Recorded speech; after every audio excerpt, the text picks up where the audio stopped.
যে যারা নিহত হলেন তাদের ময়নাতদন্ত করা হয় নাই, এবং ময়নাতদন্ত না করার পেছনে আমরা শুনলাম যে আত্মীয় যারা মারা গেছে তাদের পরিবার এসে মরদেহ নিয়ে চলে গেছে, যে কারণে ময়নাতদন্ত করা সম্ভব হয়নি।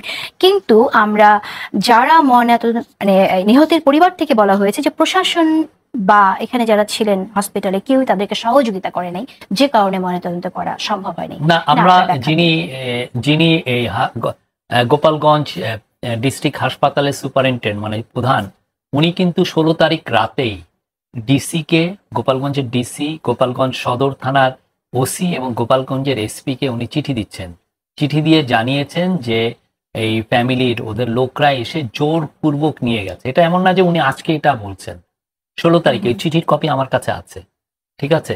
তারপরে আজকে উনি আবার একটা প্রেস রিলিজও দিয়েছেন, যিনি উনি বলছেন যে না, ওই সময় আমাদেরকে এই কাজ ওরা জোর করে নিয়ে গেছে, দেয় নাই। আচ্ছা, তাহলে এখন আপনি যদি ফ্যামিলি গুলো যদি এটা না করে, এখন এসে ফ্যামিলিরাই আবার কমপ্লেন করছে, ব্যাপারটা কেমন না? আর যদি আমাদের হসপিটাল সুপার যদি মিথ্যা কথা বলেন, তাহলে আমাদেরকে এভিডেন্স দেন যে না উনি মিথ্যা কথা বলছেন। উনি তো বারবার একই কথা বলছেন। উনি 16 তারিখে একটা চিঠি দিয়েছেন, সেটা ওনার সাইন সিগনেচার করা চিঠি। আজকে উনি একটা স্টেটমেন্ট দিয়েছেন, উনি বারবার বলছেন যে ফ্যামিলি গুলো দেন। এটা কারণও আছে। অনেক সময় হয় কি যে বাংলাদেশে আমি এটা এর আগেও দেখেছি যে অনেকে করতে চায় না।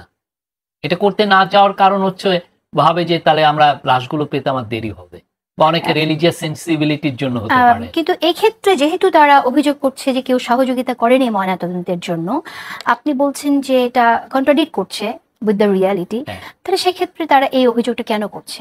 আমি জানি না তারা কি সাধারণ মানুষও এখানে নিহত হয়েছে, তারা কেন কি পরিপ্রেক্ষিতে অভিযোগ করছে আমরা জানি না। বাট আমি কার উপর রিলাই করব? আমি রিলাই করব তো হসপিটাল অথরিটির কাছে। হসপিটাল অথরিটি আমাকে জানাচ্ছে যে এই ঘটনা, এমন না যে সে আজকে জানাচ্ছে, সে কিন্তু 16 তারিখ রাতেই জানাচ্ছে। এই যে ইস্যুটা কিন্তু হয়েছে এখন। আমরা আশা করব যে তদন্তের কথা বলছেন, সেই চিঠিগুলো আপনি যদি চান আমি আপনাকে দেখাতেও পারি। চিঠিগুলো আমার এই যে ইয়েতে আছে, মোবাইলে আমি আপনাকে দেখাতে পারি। তো এখন পুরো বিষয়টা আমাদেরও অবাক লাগছে যে ফ্যামিলিগুলো এখন এই অ্যাকুইজিশন করছে কেন। আর যদি এমন কোনো ফুটেজ থাকে দেখায় যে না ফ্যামিলি আসলে কে হসপিটাল অথরিটি তাদেরকে স্বেচ্ছায় দিয়ে দিচ্ছে, আমাদেরকে এভিডেন্স দেন, আমরা উইল টেক অ্যাকশন। আর একটা এটা ডেভেলপমেন্ট হচ্ছে যে আজকে গোপালগঞ্জের পুলিশ এই লাশগুলোকে উঠানোর জন্য, এক্সিউম করার জন্য আবার আবেদন করেছিলেন। এটা আবেদনটা একটা পারমিট করা হয়েছে এবং কাল পরশু লাশগুলো উঠে তখন ময়নাতদন্ত করা সম্ভব হবে। কিন্তু যে ব্যক্তি আসলে হিন্দু ধর্মাবলম্বী যিনি নিহত হয়েছেন, যা সৎকার হয়ে গেছে, তার ময়নাতদন্ত কিভাবে হবে? আমরা বলছি, আমরা এখানে খুবই ওপেননেস শো করছি। দিস ইজ আওয়ার একদম ভেরি মাচ। এটা প্রথম দিনের চিঠিও আমাদের কাছে আছে, আজকেরও আছে। আপনাদের কেউ কারো কাছে যদি এভিডেন্স থাকে যে এটা হসপিটাল অথরিটির ল্যাকিংস এর জন্য এই কাজগুলো হচ্ছে, আমাদেরকে দেখান। হসপিটাল অথরিটি তো বলছে যে ওই লোকগুলো জোর করে এসে নিয়ে গেছে। ওকে, আমরা এরপর দেখলাম চিরুনি অভিযানের কথা বলা হলো, কিন্তু এর আগেও আমরা এরকম দেখেছি। একটি ঘটনার পরে আমরা ডেভিল হান্টের হঠাৎ স্বরাষ্ট্র উপদেষ্টা ঘোষণা করলেন, তখন কিছু মানুষকে গ্রেফতার করা হলো, এবং এবারও চিরুনি অভিযানের কথা বলা হলো।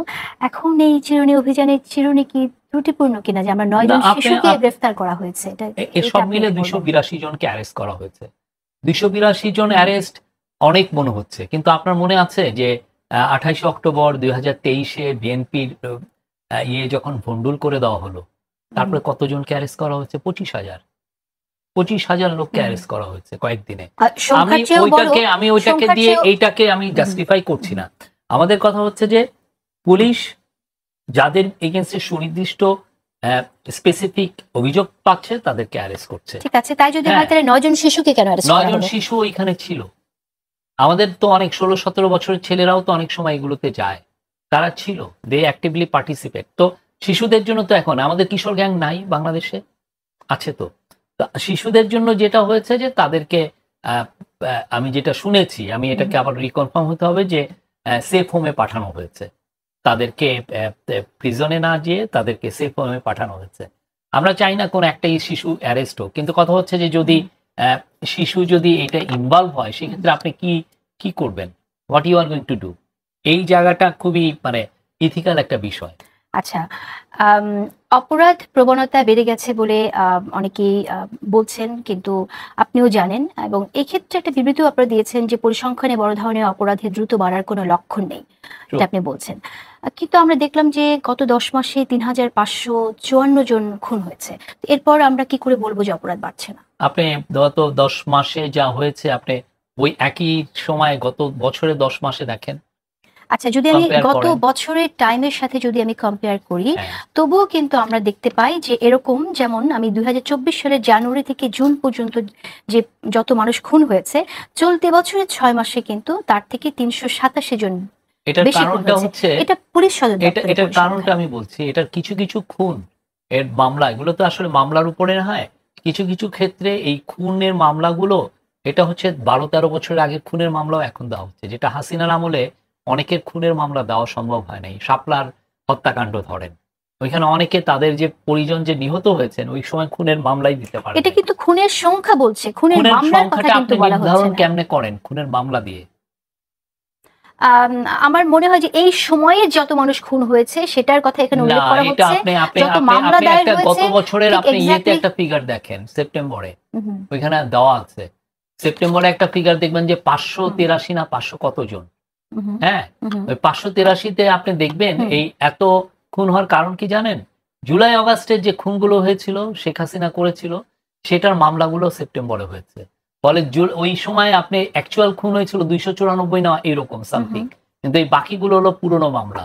তো এখনো অনেকগুলো মামলা হচ্ছে আগে বছরের। তাহলে কি আপনি বলছেন যে যখন খুন হলো, যে সময়টাতে জুলাই যে খুন হলো, সেই জুলাইয়ের এই খুনের সংখ্যা কি জুলাই ডেটায় নেই পুলিশ সদর দপ্তরে?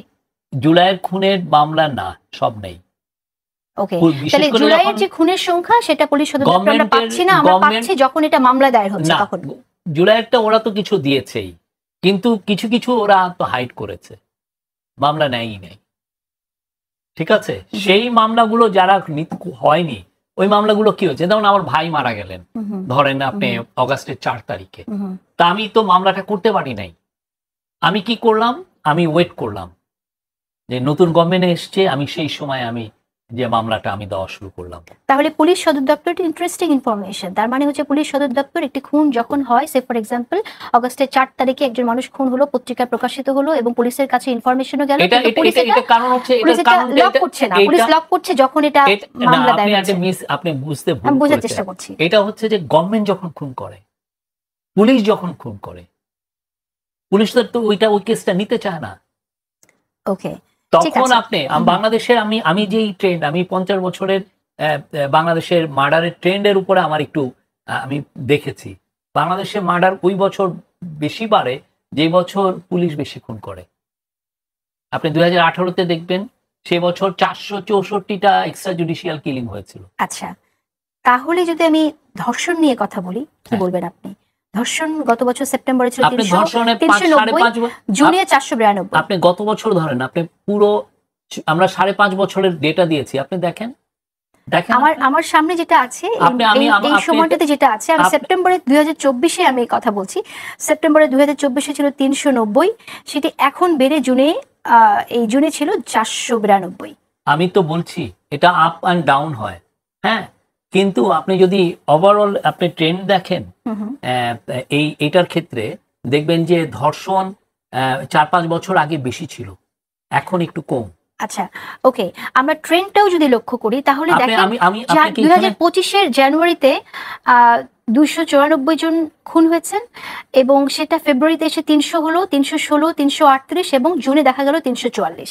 তাহলে এটাও কি আমরা ওইভাবে বলবো যে মামলার আমি বললাম তো মার্ডার রেটটা 250 থেকে 350-এর মধ্যে ওঠানামা করে। আচ্ছা,